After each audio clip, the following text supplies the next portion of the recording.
जिथे सत्य तिथे आम्ही. नमस्कार मंडळी, तुम्ही पाहत आहात तुफान न्यूज, जिथे सत्य तिथे आम्ही.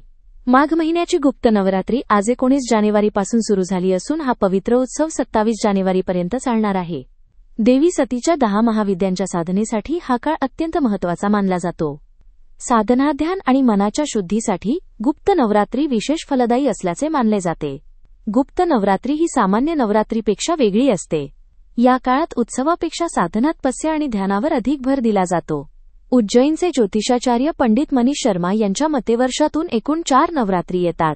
चैत्र आणि शारदीय नवरात्रींना प्रकट नवरात्री म्हटले जाते, ज्यामध्ये दुर्गा देवीच्या 9 रूपांची पूजा, उपवास आणि उत्सव साजरा केला जातो. मात्र माघ आणि आषाढ महिन्यातील नवरात्रींना गुप्त नवरात्री म्हणतात. गुप्त नवरात्री विशेषतः तंत्रमंत्र साधकांसाठी महत्त्वाची असते.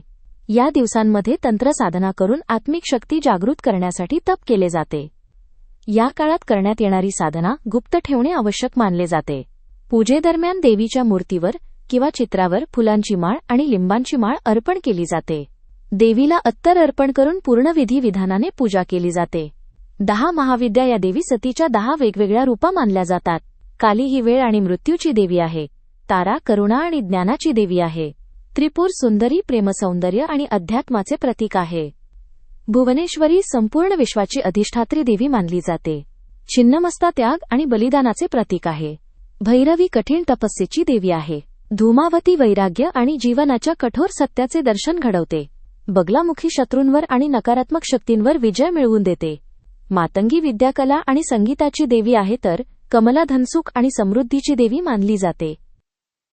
पौराणिक कथेनुसार देवी सतीचे पिता प्रजापती दक्ष भगवान शंकरांचा अपमान करत असत. एकदा दक्षाने मोठा यज्ञ आयोजित केला, मात्र जाणून बुजून भगवान शिव आणि देवी सतीला आमंत्रण दिले नाही. यज्ञाची माहिती मिळाल्यानंतर देवी सती वडिलांच्या घरी जाण्यास निघाल्या. भगवान शंकरांनी त्यांना थांबवण्याचा प्रयत्न केला, पण देवी सती ऐकण्याच्या मनस्थितीत नव्हत्या. याच क्रोधातून 10 महाविद्यांचा प्रादुर्भाव झाला.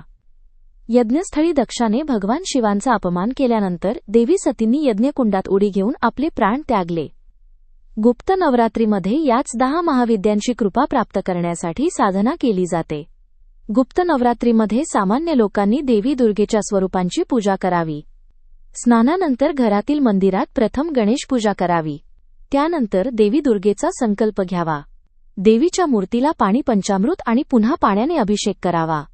लाल चुनरीहार, फुले, दागिने, कुंकवाचा टिळा आणि अत्तर अर्पण करावे. तांदूळ, नारळ आणि मिठाईचा नैवेद्य दाखवून धूप दीप लावून आरती करावी.